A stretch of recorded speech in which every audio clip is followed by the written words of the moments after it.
Bonjour tout le monde, bonjour Maude. Bonjour tout le monde, bonjour Julie, ça va bien? Oui, toi. Oui, merci.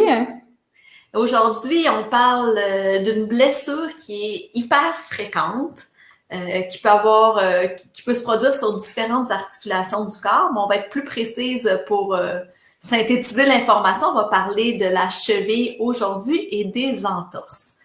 Vous êtes probablement déjà blessé à la cheville. Ça nous arrive presque à tous une fois dans notre vie. Et on donne plein de noms à ces blessures-là. On dit, je me suis tourné la cheville, tordu la cheville, foulé la cheville. Mais dans le fond, c'est toujours la même blessure, non? Effectivement, on entend toutes sortes de mots, tordus, etc. Mais oui, habituellement, ça réfère à une entorse parce que c'est une blessure traumatique, fait que le pied tourne vers l'intérieur. Je peux vous le montrer, là, pour que ça soit un petit peu plus clair. La plus fréquente, quoi que ça peut arriver que le pied tourne dans une autre direction aussi, là, mais la plus fréquente, c'est que le pied tourne comme ça. Quand on En dit inversion. je me suis viré la cheville. Souvent, là, c'est que le bord latéral là, part, puis là, toutes les structures qui sont sur le côté ici, là, se trouvent à être étirées, surétirées. Fait que ça, c'est la plus fréquente. Hein. C'est souvent celle-là là, que à peu près tout le monde a eu au moins une fois dans sa vie. Puis, Peut-être il y a sans séquelles, là, peut-être pas grave, mais que c'est arrivé à un moment donné ou à un autre de mal tomber. Hey, je suis curieuse, ceux qui sont parmi nous déjà, est-ce que vous avez déjà eu une entorse? Puis si oui, à quel endroit? L'entorse de la cheville, ça peut toucher différents ligaments de la cheville. Bon, je sais pas si tu ouais. peux nous les présenter, qu'on comprenne un petit peu mieux c'est quoi une entorse de la cheville finalement. Ouais, je vais partager mon écran, partager l'application 3D. Je vais vous les présenter. Ceux qui sont les plus fréquents, là, comme je vous disais, c'est les côtés latéraux de la cheville. Là, c'est un peu mêlant parce qu'il y a comme deux pieds. OK? Vous visualisez le pied là, qui est plus près de nous. Euh, tous ces cordons-là, c'est tous des tendons. Okay? Fait que, il y en a beaucoup, hein? Beaucoup d'os, de muscles dans le pied, mais surtout beaucoup de ligaments. Puis, à la cheville, quand on parle des ligaments là, de la cheville en tant que telle, c'est les trois-là ici, OK? Fait que c'est à l'articulation qui s'appelle talocrural. Fait que dans le fond, on a l'os du talus, c'est l'os qui s'articule, là, le premier os qui s'articule avec le tibia. Je vais juste tout enlever peut-être les muscles pour que vous visualisiez l'articulation en tant que telle. Fait que ça ici, c'est le tibia. Ça, c'est le talus. OK? Je vais remettre... en fait, non, on n'a pas besoin des muscles pour l'instant. Ça va être plus clair comme ça. Fait que ici, là, on a le tibia. Puis là, ici, on a un autre os, OK, à côté, qui s'appelle la fibula. Fait que dans la jambe, on a deux os. OK? Le genou est là. La fibula et le tibia. Je reviens à ma Anciennement cheville. Ah oui, c'est vrai. Puis, en fait, le talus, là, proprement dit, il s'articule aussi avec la fibula. Là, quand on le regarde, ça fait comme une espèce de surface concave, là, ici. Fait que, c'est ça. Là, on a le talus, puis les trois ligaments sont ici. On a le talofibulaire antérieur. Lui, c'est le plus fréquent là, qui est atteint quand on parle d'une entorse latérale. Le fibulocalcanéen, donc par la fibula, ça va jusqu'au calcanéum. Ça, c'est l'autre os qui est en dessous, l'os du talon. Puis, on a le talofibulaire postérieur. Fait que talofibulaire antérieur, talofibulaire postérieur et le fibulocalcanéen ici. Fait que si on remet les muscles, quand on se vire la cheville, il y a plus que les ligaments des fois qui sont atteints, hein, parce que voyez-vous ici, on a des muscles aussi qui passent sur le bord latéral. Fait que des fois, là, il peut y avoir des élongations tendineuses, élongations musculaires, il peut y avoir des abutements osseux. Fait qu'il y a plusieurs choses là, qui peuvent se passer là, pour contribuer à la douleur. Après l'entorse, autre que les ligaments, à prendre en considération. Mais l'entorse en tant que telle, c'est les ligaments. Même si plusieurs autres structures peuvent être Ouais, touchées, c'est l'entorse ça? en tant que telle. Puis quelle que Exactement. soit la partie, Quand quelle on que parle soit d'une la... entorse, c'est qu'il y a au moins un ligament touché. OK. Mais pas être touché à différents niveaux. Excuse-moi, Julie? Dans le fond. Je disais, en fait, une entorse, Ouais. quelle que soit l'articulation, ça va être le ligament quand même. Fait que ce soit une entorse de poignet, une entorse de doigt, c'est les ligaments qui sont touchés à différents niveaux. Dans le fond, c'est ce qui va faire que ça peut être une petite entorse, une grosse entorse. Pas très scientifique comme façon de qualifier les entorses, mais c'est quand même ça qu'on se fait dire, les gens, quand on va chez un spécialiste de la santé. C'est des grades.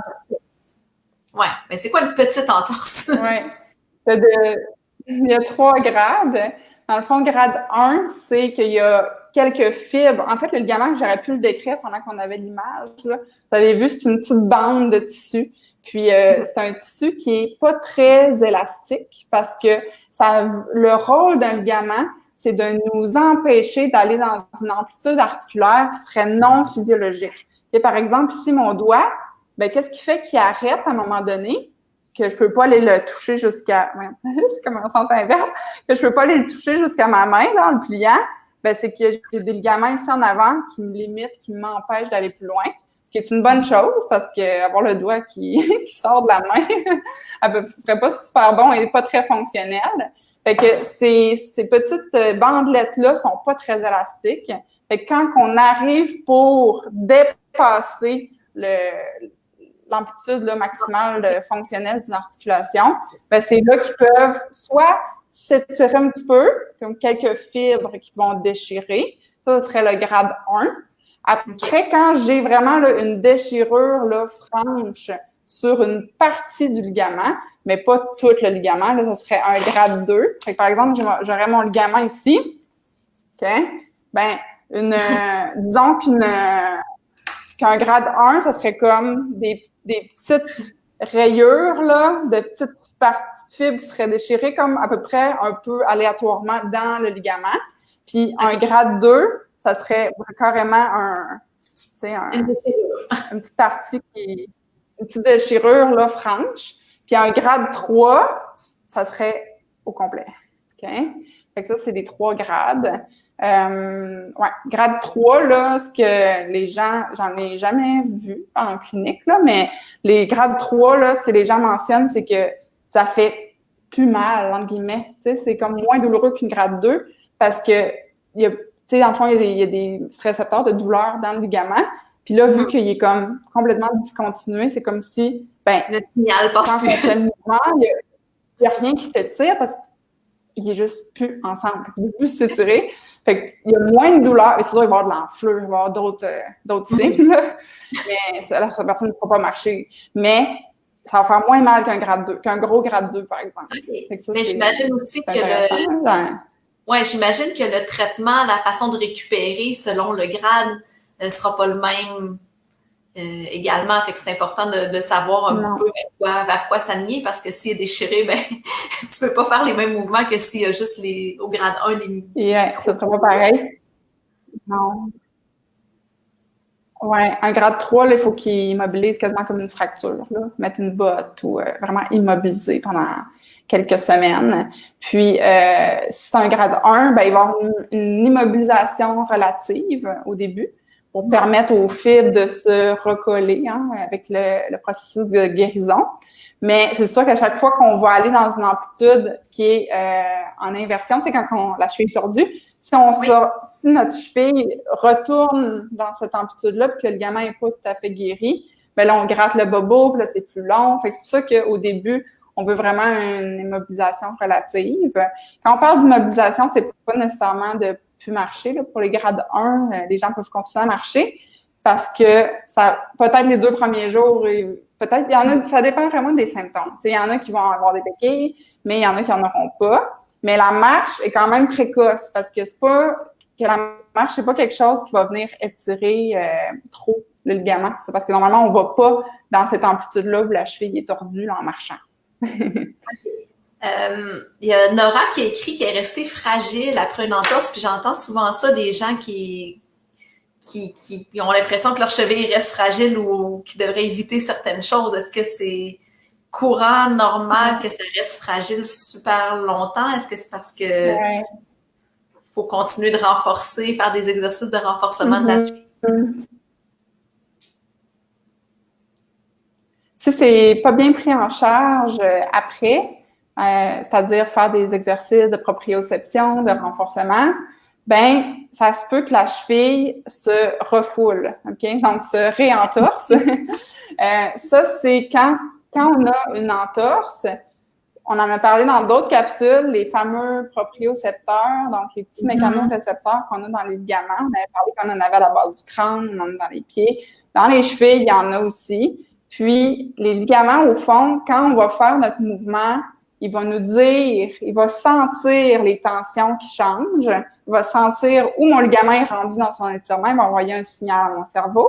Mon cerveau va envoyer un signal vers mes muscles qui va dire une contraction pour pas que ça continue à aller plus loin dans le mouvement parce que là, il y a un risque d'étirer trop le ligament et d'avoir une entorse. Bon, après une entorse, les mécanorécepteurs, donc les petits récepteurs sont complètement décalibrés. Fait qu'il faut les recalibrer. Ça veut faire des exercices de proprioception. Donc, un exemple, ça serait se tenir sur une jambe. Se tenir en équilibre sur une jambe. Donc, c'est des exercices d'équilibre, finalement. C'est d'être capable de sentir c'est quoi qui se passe dans ma cheville, puis de réagir, puis de se réapproprier là, les mouvements de notre cheville. Fait que ça serait la première raison pourquoi on pourrait rester fragile, c'est que notre proprioception est atteinte. La deuxième raison, c'est quelqu'un qui a fait des entorses de cheville à répétition. À un moment donné, le ligament, il est tellement rendu élastique que il est plus capable de résister, puis il devient tellement souple qu'on devient comme avec un peu une cheville molle. Ça arrive chez des gens qui font beaucoup de flexion plantaire, là, des gens qui ont les pieds pointés, souvent, comme par exemple les nageurs. Les nageurs, ce qu'on observe, c'est qu'ils ont tellement les pieds comme mous dans l'eau, puis tu sais, la résistance de l'eau veut pas, ça vient qu'à étirer les ligaments. Puis, quand ils font de la course à pied en sentier, par exemple, pour la première fois, mais ils en font jamais, ben là, souvent, ils se foulent les chevilles parce que de un, ben, ils sont pas trop habitués de faire des sports à impact sur leurs pieds. De deux, ben, leurs ligaments sont un petit peu plus lousses, à cause de plus élastiques, là, à cause de toute cette tension-là qu'ils ont eu dans cette direction-là, là, sur les pieds. Fait que ça peut être deux raisons pourquoi ça reste fragile. OK, mais des ligaments, ça se renforce pas. Les ligaments, ça se renforce pas, c'est ça. Fait que c'est pour ça que c'est super important, après une blessure, d'immobiliser une certaine relativement, dépendant du grade, comme on disait, mais d'immobiliser un certain temps pour permettre aux ligaments comme il faut, tu sais, qu'ils reprennent là, comme il faut, qu'ils ne restent pas allongés, que la guérison ne se fasse pas dans une position allongée. OK? Ouais. Fait que c'est pour ça qu'il faut prendre ça faut pas prendre ça à la légère. Souvent, après une entorse, les sportifs, là, selon la littérature, on recommande de porter une chevillère jusqu'à 6 mois. OK? C'est quand même exemple, un joueur de volley-ball, par exemple, qui serait foulé la cheville, c'est tellement à risque, il saute, puis là, il frappe le ballon en même temps. C'est super à risque comme sport pour les entorses. Puis, c'est ça, on recommanderait jusqu'à 6 mois. C'est sûr que s'il fait une réhabilitation super soutenue, super disciplinée, ben en clinique, là, moi, je suis capable de dire, là, regarde, t'es capable de faire ça, ta cheville est stable, je suis en confiance que tu peux l'enlever ta chevillère. Tu sais, fait que c'est du cas par cas aussi, là, mais quelqu'un qui fait plus ou moins de réhabilitation, c'est clair que pour les sports, là, jusqu'à 6 mois, c'est super important. Soccer aussi. Fait que je sais pas si ça répondait à... Oui, ça... En tout cas, moi, ça répond à ma question.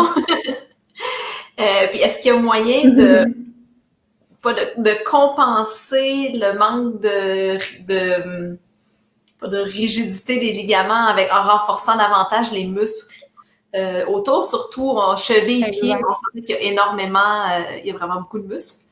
Fait que si les muscles on entraîne notre pied à par exemple, ne serait-ce qu'en marchant sur des surfaces variées. Exercice d'équilibre, marcher sur des surfaces variées, des surfaces naturelles. Est-ce que c'est une façon de renforcer les muscles, de stabiliser en quelque sorte la cheville? Parce que oui, il y a des ligaments qui stabilisent, mais les muscles aussi ont un rôle, muscles tendons ont un rôle à jouer. Oui. Exactement. Quelqu'un que, même les gens hyper laxes, que leurs chevilles, leurs ligaments sont ultra flexibles, ben ils peuvent ne jamais se faire d'entorse parce qu'ils ont une bonne proprioception, puis leurs muscles sont forts. Fait que quand le ligament perçoit que là, il est rendu trop loin au niveau du mouvement, message s'en va rapidement, message revient rapidement vers les muscles. Et les muscles, non seulement ils se contractent au bon moment, mais en plus, ils déploient une bonne force qui va empêcher le mouvement de se poursuivre, puis ils n'auront pas d'entorse à ce moment-là. Fait que c'est super pertinent, là, après une entorse, de renforcer les chevilles. Et même en prévention, quelqu'un qui veut prévenir les entorses, qui veut prévenir toutes les tendinites à la cheville, prévenir plein de blessures, finalement, de faire du renforcement, là, même en prévention, c'est super, exercice de proprioception aussi. Oui, parce que de renforcer les chevilles et la proprioception, ça va agir sur tout le reste du corps également. Je pense aux enfants qui grandissent rapidement, puis des fois, ils font des tout petites chutes, puis finalement, ils se ramassent avec des blessures plus graves. C'est souvent lié à un manque de proprioception. Puis moi, je dois t'avouer que j'ai 3 enfants, depuis qu'ils sont tout petits, les 3, je leur ai fait faire full d'exercices de cheville et de proprioception. Là, c'est comme un essentiel dans la maison, dans le salon. J'ai un demi-ballon, un bossu, j'ai plein de trucs instables, puis ça vient comme un jeu. Là, c'est pas comme ce soir, c'est la période d'exercice de cheville tout le monde. C'est pas comme ça. Les objets sur lesquels je sais qu'ils vont embarquer, qui sont instables pour renforcer les chevilles. Puis au fil des années, ils ont continué de jouer avec ça, ils continuent d'embarquer. C'est sûr que ça traîne au sol dans le salon, mais c'est la seule façon que j'ai trouvée pour qu'on continue tout le monde de les utiliser. Puis j'ai même une de mes filles là, qui est rendue super bonne, fait que des trucs là, debout sur un ballon, incapable d'être sur demi-pointe, de faire des squats sur une jambe. Fait qu'ils ont vraiment développé ça au fil des années, puis en tout cas, ils sont jamais blessés encore aux chevilles.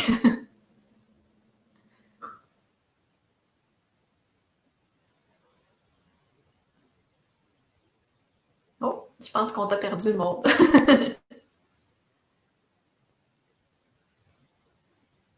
Oh non, l'image est figée. C'est pas bien long, je vais essayer qu'on récupère Maude.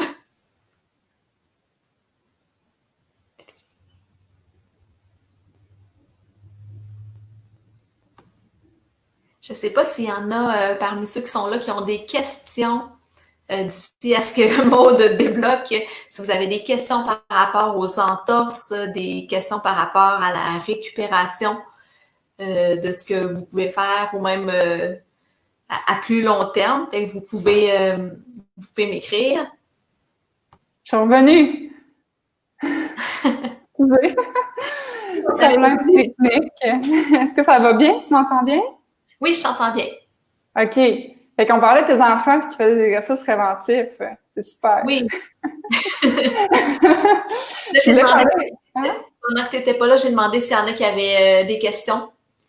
OK. Mais je pense que ça va. On a quand même expliqué bien c'est quoi. J'avais une question pour les gens qui écoutaient. Oui. Parce que moi, ça m'est arrivé. Est-ce que ceux qui ont des entorses de cheville, ça vous est arrivé de vous sentir bloqué après une entorse de cheville, puis il a fallu que vous alliez voir un thérapeute pour vous faire mobiliser le talus? Ah, ben moi, je suis jamais pour ça. Ouais. Ça te prend une entorse de cheville? Ça te prend une entorse de cheville? Ben, je sais pas c'est quoi, mais il a fallu que tu me replaces le talus. Il y avait quelque chose. J'étais bloquée. En fait, j'avais pas de douleur. J'avais eu vraiment un choc pas en inversion de la cheville. Par contre, moi, c'était en dorsiflexion. Ouais. J'étais comme bloquée là. Mais j'ai déjà eu une super grosse entorse. Il y a longtemps, quand j'étais adolescente, là, je devais avoir 15 ans. Puis j'avais les 3 ligaments de la cheville touchés en même temps. Et... Okay. Ça faisait mal. Je me suis mais j'étais même pas capable de déposer mon pied sur un oreiller. Il fallait vraiment qu'il reste en suspension dans le vide. C'était trop douloureux. T'as été en béquille, j'imagine, une semaine, certain. J'ai été en béquille, puis c'est ce qui m'a forcé à arrêter la gymnastique quand j'étais adolescente parce que ça a été très long à récupérer, puis le temps que ça reprenne, ben, j'étais plus capable de faire ce que je faisais, puis j'étais fragile dans un sens où chaque fois que je faisais un mouvement que je tombais, parce qu'on veut pas, ça arrive en gymnastique qu'on tombe la cheville croche. que ça fait partie de l'entraînement. Avant, ça me causait pas de problème, mais là, dès que je retombais dans une direction qui est pas optimale, ben ça me faisait mal ou je me reblessais rapidement. Fait que c'est. Par contre, là, j'ai plus de problème du tout. Ça a passé, je peux tout faire. C'est pas resté, mais j'ai renforcé beaucoup mes chevilles par là. À ce moment-là, tu as fait de la physio quand tu étais jeune, là, puis tu as réussi à renforcer à ce moment-là. C'est super. Parce que c'est ça, autant pour proprioception force, qu'on a parlé, mais mobilité. Parce que si la cheville est, bon, on a parlé du talus qui peut venir se déplacer un petit peu, donc on crée une raideur. Est-ce qu'il se déplace vraiment? Il bouge moins bien. Après, ce qu'on fait pour la petite manipulation qu'on fait pour le débloquer, ça l'aide là, pour la mobilité, mais les exercices aussi. Fait qu'il y a des gens qui vont juste faire des exercices de mobilité après, puis qui vont retrouver leur mobilité complète, même sans avoir besoin de manipulation ou quoi que ce soit. Bref, c'est toujours mieux d'aller consulter pour être sûr de voir là qu'est-ce qu'il y a à travailler, là, travailler rapidement pour pas que exemple, 2 ans plus tard, ben là, vous essayez de commencer à faire de l'haltérophilie. Puis là, vous vous rendez compte que dans votre squat, il y a un genou qui avance, l'autre genou avance pas. Puis là, pourquoi? J'ai une cheville plus raide. Puis là, vous vous rappelez, il y a 2 ans, j'ai eu une entorse. C'est plus dur de le travailler quand c'est plus tard. Ouais.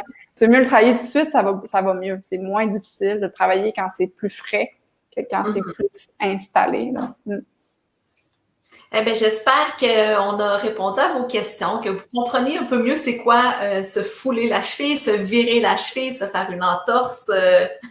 Bref, que c'est plus clair c'est quoi ce type de blessure-là.